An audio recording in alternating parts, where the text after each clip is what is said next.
Welcome back, Cardboard Warriors. How's everybody out there doing today? Another epilogue box. What is this, Yu-Gi-Oh? I think it's Yu-Gi-Oh. Or is it Metazoo? No. Oh, it's Magic. All right. So another mini box. 24 packs of 6 cards a piece. Yeah, Yu-Gi-Oh even has more cards in a pack. Same size box, but 8 cards in a pack instead of 6. And same number of packs, I think, too. So anyways, we're going to open this March of the Machine Aftermath box here. Well, put the dragon up this time. We keep putting the angel up. See if we get anything fancy out of here, but probably not, because there's not really a whole lot of excitement in this set. I like the fact that it's a small set. I like small sets like this. I always enjoyed the third set of the block that was smaller back in the day. And of course, the first 2 expansions, the Arabian Nights and Antiquities, were 100-card sets, so small sets. I did like that. I thought that was the best way to go. Joel Real, Animus Mite, Arnie Middlebrow, and Kraken token. They're not flip tokens. It's not a collector's box. Hope it's only collector's boxes now. I keep thinking the tokens are flip cards. Anyway, well, and some of them are that Incubator Phyrexian token. Open the Way, Clarion Contempt, Warmonger, and Treasure token. So, I think the way they did it in the early days, I think Richard Garfield was really, really brilliant. The way they originally did it, having the large main set, and then the expansion sets were smaller. Tazri, Open the Way, Foil, and the Baron. And speaking of Incubator Phyrexian token, you knew we were going to get one before long. So they would do the main core set, which originally was Alpha, Beta, and then Unlimited. About a 300 card set, and then they would do expansion sets. Ayara's Oathsworn, and the Thopteryx, and Filter Out. Oh, I thought it was another Thopteryx. I was going to say, Tiberius Talent. So the first 2 sets, Arabian Nights, 100 card set, and Antiquities, 100 card set. And then what they did was they took some of the cards out of those and put them into the main set, and then took a couple of the cards from the main set out and discontinued them, which obviously we know from Unlimited was Power 9. Nashi Moon's Legacy, and a couple other cards. Death Rattle, Ani, Vanguard, and Advertising. Boo. Gotta love the feel bad at the end of the pack. So, I thought that was just a brilliant way to do it. Obviously, Legends was a bigger set, but they did the same thing. Nahiri for our first Mythic. They did the same thing with that one. Harness Stubhorn. Elemental. They pulled out some of the cards from that, and then the Dark. The Dark came after it. Dark was a smaller set, I think around 150 or 170 cards, something like that. 178, I don't remember. That was a long time ago. That was 30 years ago. Kenra's Royal Funeral, Rebirth, and Victorious Dead, Incubator Phyrexian token. So they took some of the cards out of the Dark and Legends and slapped them into the main set. And then cut out some more cards. So they kind of kept rotating the core set, but it wasn't a whole new core set every time. Danitha and Nahiri again. So we got 2 mythics, they're both the same. Last one, Elemental. We don't get very many mythics in these boxes, so duplication is off the charts. So, very weird. Kiora for mythic number 3. Upheaval, and then Nashi for second rare. Zombie token. So I did like the way they did it back then. I think it worked a lot better than like having completely different core sets every year, changing out the whole set, whole new theme, whole new set thing. Blargan Sorry, Nahiri's Resolve, and Incubator Phyrexian token. Because back then, Standard just seemed to operate a lot better, even though they didn't have Standard back then. It was still kind of working that way when Standard came into the game, and it was originally called Type 2? Yeah, Type 2. Vintage was Type 1, it was Type 2. So, Metropolis, Metropolis Reformer. I can speak as the Englishes. Urborg Scavenger, and Blot Out, and Warrior token. So, even back then, it just, that standard kind of format just seemed to be a lot more reliable, and you didn't have to build a whole new deck, unless your deck was based around some combo with some of the expansion cards that rotated out. Then it was brown. Tranquil Frillback, Filter Out, Animus Mite, and Night token. I see they went back to, or now they went to a 3-year rotation on Standard. I guess they just announced that the other day. I don't know how all that's going to work. I don't know how standard even works now. It's a mystery to me. So back then it was real easy because each year there was just one block. PNLR, Sigarda, Upheaval, and Friction Hydra. So you got the 3 different sets and then your core set for through the year. What is going on here? Oh, I thought that card was like short for some reason. I guess it would just slip down in the pack. Oh, this is a miscut pack though. The Thopteryx has no border at the top and a hole out the bottom. Oh, that is, yeah, that's pretty crazy miscut there. The whole pack's like that. Ah, great. Well, our uncommons anyway. So the uncommons are miscut. That's weird. Rocco, is Rocco miscut? No, okay.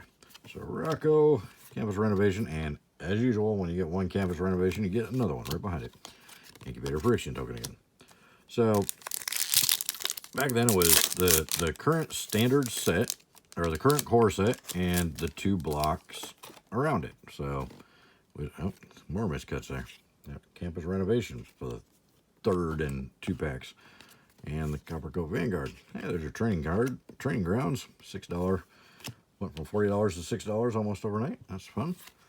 And then the Warmonger and the Reckless Handling and a Feel Bad at the back. There, at the end of the pack. So it just was a whole lot easier to keep up with standard because it was, you know, that year's core set and the 2 blocks around it. Next year, the core set would rotate everything out. You'd rotate out 1 block and add in the new block and rotate your core set. Drannith Ruins, Contempt, Treasure. So very different than how they're doing it now. Another one of those cards way down there. Very weird. Something weird going on here. All right. I think the miscuts are kind of working their way out. Spark Rupture, the Victoria's Dead, and the Death Rattle Ani, and the Elemental.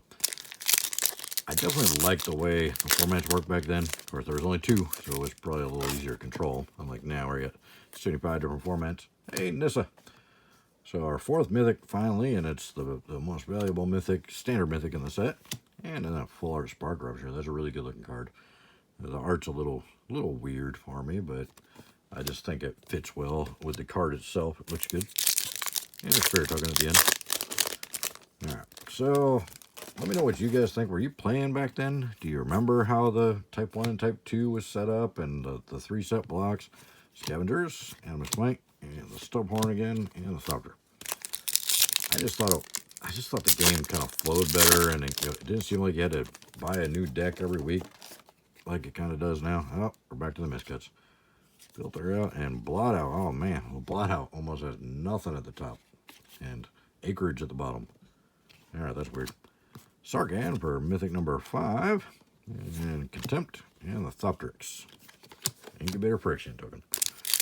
Let me know. Were you guys playing back then, or have you heard about that, and do you think it sounds like it was a better or worse, or do you see advantages to how they're doing it now as opposed to how it was back then, or disadvantages? Let me know. And here's Resolve, Deification, and Tolarian Contempt, Incubator Friction. 3 packs left. God, these boxes go so quick.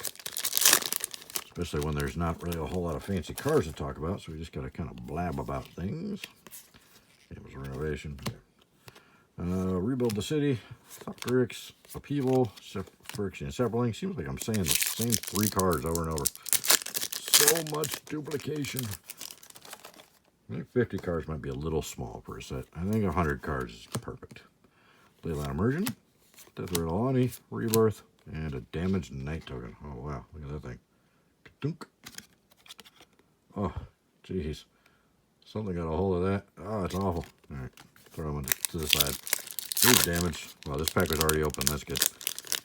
It was like, yeah, see there? It was already kind of torn open. Wow. Who's boxing these up? Yeah, what do we got? Sigarda, Reckless Handling, and the Warmonger, and a Treasure Token. Wow. Again, another one of these boxes with only 5 mythics. 2 Nahiris, Kiora, Nissa, and Sarkhan. I swear we got those 3 in the last box I opened. The Kiora, the Nissa, and the Sarkhan. That's weird. Even the boxes are duplications of each other. And, of course, we got 5 mythics, 2 of them the same. Very weird. All right, that's very unusual. Again, I'm kind of torn on it because I like the fact that it's a small set, but I think it's a little too small. There's too much duplication, especially when we're used to 300 card sets for every single set, which I don't like. I think they should vary. I think we should have a 200 card set, a 300 card set, and then a 150 card set, and then a 100 card set. You know, just kind of break it up. Give us some variant. You know, if the cards are good enough, you don't need 300 of them. I mean, there's so much filler and so many reprints and so much bulk in a lot of the sets now, trying to get that 300 card set on every single release. So I wish they'd kind of stop that and just break it up a little, do a little more variation on how many cards are in the set, and really concentrate on just coming up with good, unique mechanics and stuff. Like Ikoria, that set was amazing. Had great new mechanics, and it was its own kind of powerful thing. It was maybe a little too powerful with the companions at first, but you know, it just drafted so well, you know. And then there was some other really good sets back then. Theros Beyond Death, great theme, great set, put together really well. So it's not like it's a like for the past decade or something thing. Ever since Hasbro took over, there's been garbage, nothing like that.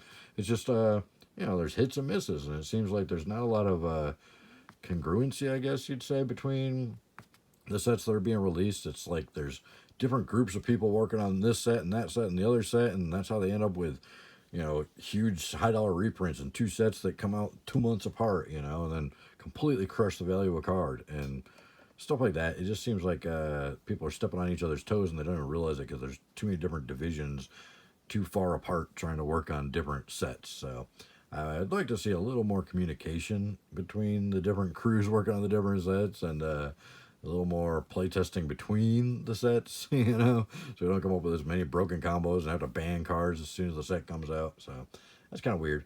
But anyway, let me know what you guys think in the comments below. Don't forget to check out the description. There's a lot of good links down there. Save your money, get your cash back on all your purchases. Those links help you out. They help me out. It's a win-win for everybody. They're all legit. I use them all.